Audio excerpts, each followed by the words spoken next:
Hey, what's up everyone, Morey Croson here, and today we're going to be going over the top 10 men's sprinters of all time, and we're going to start the video right now.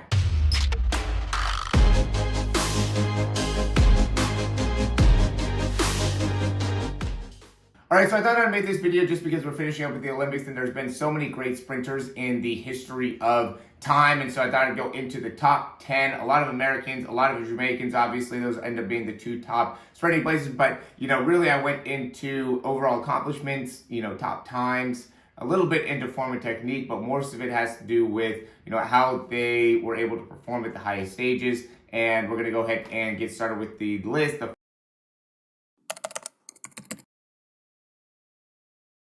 At number 10, we're going to start with Jim HINES, just because he was the first athlete to beat the 10-second barrier. He was able to run 9:95, and there ended up being a lot of controversy around that because on the official standpoint, there are some people that say he went 10:03, so he ended up not going and beating that 10-second mark, at least in the Olympic Games in like 1968, I want to say.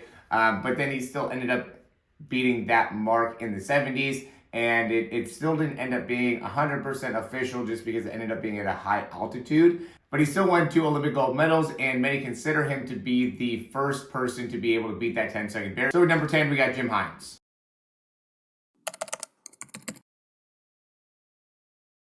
And coming in number 9 is going to be Tyson Gay. It's so difficult to be able to really go through and really number these guys in terms of, top 10, just because there's so many great sprinters that we've seen. But I chose Tyson Gay, and it's difficult just because, he's so successful in the 100 meter. He has the second best time in the 100 meter with the 9:69.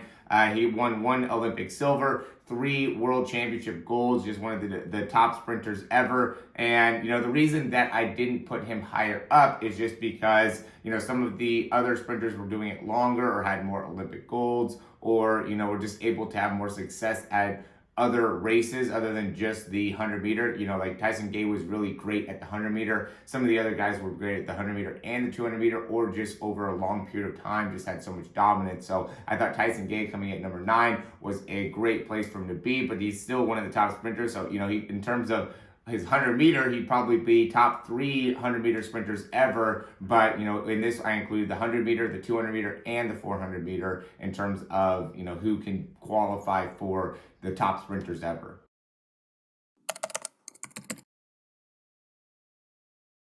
And coming in number 8, we have Yohan Blake, another person that could definitely be higher up. Again, it's really hard to be able to put these into numbers, and I always feel bad putting him so low. But, at the end of the day, he won 1 Olympic gold, and that Olympic gold was in the 4x1, and he had 2 silvers, and 2 world championship golds. So, I mean, from an individual standpoint, he, didn't do a ton of great performances. Overall, he still has one of the best times in the 100 and also in the 200. So from a sprinting perspective, he did really great. But from an accolade perspective, really didn't do much on an individual basis to be able to really catapult him into a higher position overall on this list. He did have one of the toughest people to compete against, which is USAIN Bolt, who is obviously going to be on this list and is really competing at a time where there's so many great sprinters overall. But, Yohan Blake is somebody that is still one of the greatest sprinters of all time, undoubtedly. And in my opinion, is 8 on the list in terms of all-time best sprinters.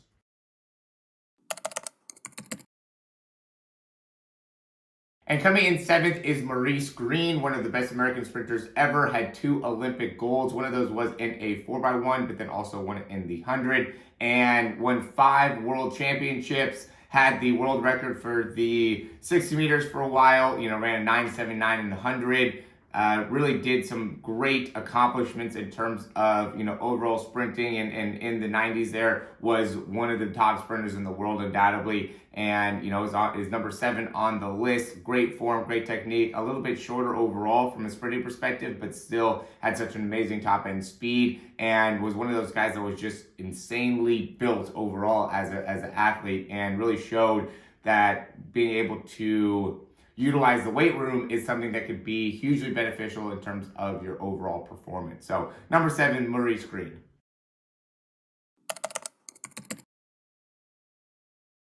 All right, so number 6, I'm going to go with Justin Gatlin. I'm sure this is going to be a little bit scrutinized just because, Justin Gatlin didn't do as much from a, performance standpoint. Yeah, with the 100, his best time was 974 without having to win. He did get down into 964 as well, but that one didn't actually, count as an official time. Ran a great 60s, 3 world championship golds, got an Olympic gold. That's one of the reasons why I put him up there, as well as from the standpoint of longevity in terms of how long he's just been a top sprinter. He became a world indoor champion in 2003, became an Olympic champion in 2004, and really was able to sustain a high level of performance until 2006. Ended up getting in trouble for a doping ban, came back in 2010, 2011, and has been able to maintain a very high level of performance, was really competing at the Olympic trials to be able to potentially make the Olympics again here in 2021 at 39 years old, would have been the oldest athlete to be able to compete at the Olympics of all time. So the reason I put him at number 6 is just because he's been able to compete at such a high level for such a long period of time. Me just turning 30 right now, I mean, there's just so much respect for an additional decade of being able to compete at the highest level. I just feel like he just deserves to be a little bit higher up just because of how long he's been able to be at the highest level, and even having to take some years off and then coming back, he's just one of the best of all time. Number 6, Justin Gatlin. We're going to quickly interrupt this video just to say if you like the information so far, go ahead and click that thumbs up, subscribe to the channel down below, and we'll hop right back in the video.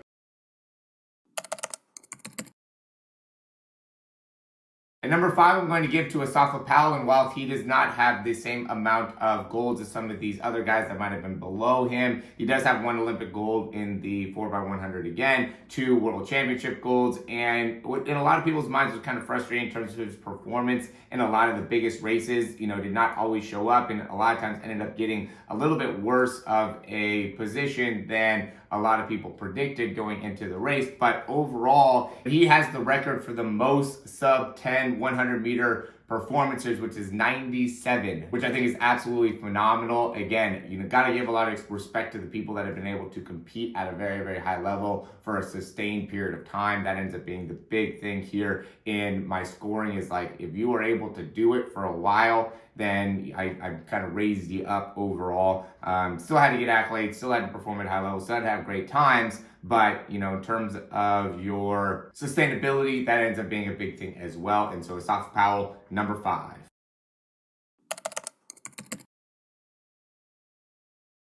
And coming in 4th, we're going to go with Jesse Owens, one of the most famous track and field athletes in American history, just because he was one of the only people to be able to win 4 Olympic gold medals in track and field in 1 Olympics. 4 golds, 1 Olympics, absolutely amazing. 1936 is when he did it, when really Hitler was trying to push for the Aryan race and having the supremacy there. And then, Jesse Owens, God bless him, came in and won the 100 meter, won the 4x1, won the long jump, won the 200 meter, just absolutely destroyed the field in the 1936 Olympics in Germany as well, which was just absolutely amazing to be able to go back and be able to see.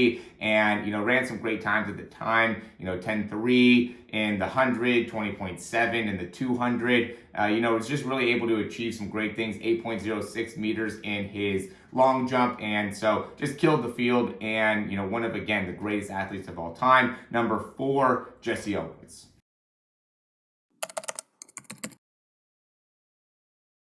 All right, now we're going to get into the top 3. I'm going to go with Carl Lewis at 3rd. It's kind of tough to be able to do that just because Carl Lewis is so well decorated. He won the Olympic gold 9 times, 1 silver, won the World Championships 8 times, 1 silver, 1 bronze, ran the Pan American Games, 2 gold, 1 bronze, and the Goodwill Games, 3 gold, 1 silver, 1 bronze. So overall, he's had 22 gold medals, 3 silver medals, and 3 bronze medals. Absolutely amazing in terms of his overall performance. He's one of the best long jumpers ever, one of the best 100-meter sprinters ever, one of the best American athletes ever. And, overall, I mean, just an amazing person to be able to watch because he was able to do it in the long jump as well as the 100-meter. But this is just something that goes into the sprinting. And, so he still did some great things from a sprinting perspective, obviously, but, didn't do the same type of stuff as these other guys in the top 2. And so he ends up being the 3rd best sprinter of all time, in my opinion, Carl Lewis.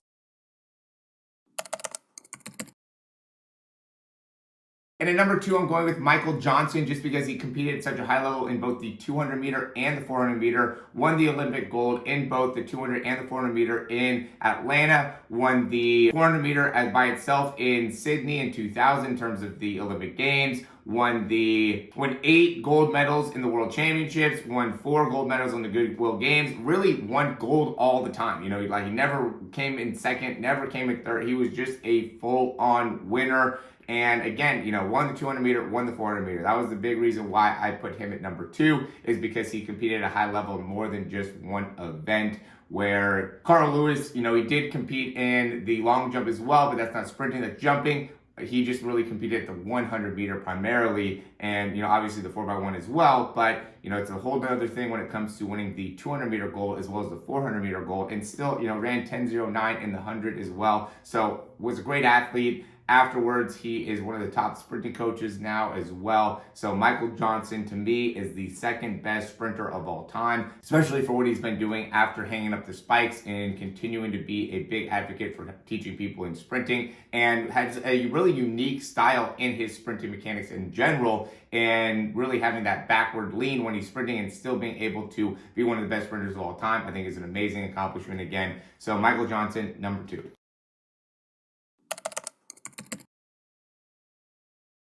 All right, and the best sprinter of all time, and I think that this would be the number 1 sprinter on anybody's list. The number 2 through 10 can be changed depending on what ends up being your specific opinion about sprinting and what ends up being more important. But everybody, I think, is going to come to the conclusion that Usain Bolt is the greatest sprinter of all time. He is still the world record holder in the 100 meter and the 200 meter with a 9.5800, a 19.19 200, and is just one of the best Olympic champions of all time. Has 8 Olympic gold medals, has 11 World Championship gold medals, 2 silver medals, 1 bronze medal, 1 silver in the World Relays, a CAC gold medal champion, a Commonwealth gold medal champion, a World Junior Olympics gold medal champion and 2 silvers, and a World Youth champion in the gold. In his career, has got 23 gold medals, 5 silver, and 1 bronze. All of those in sprinting, 100 meter, 200 meter primarily. Did a little bit of the 400 meter as well. But, you know, just can't argue with the world. I mean, 2 world records, the 200 meter and the 100 meter.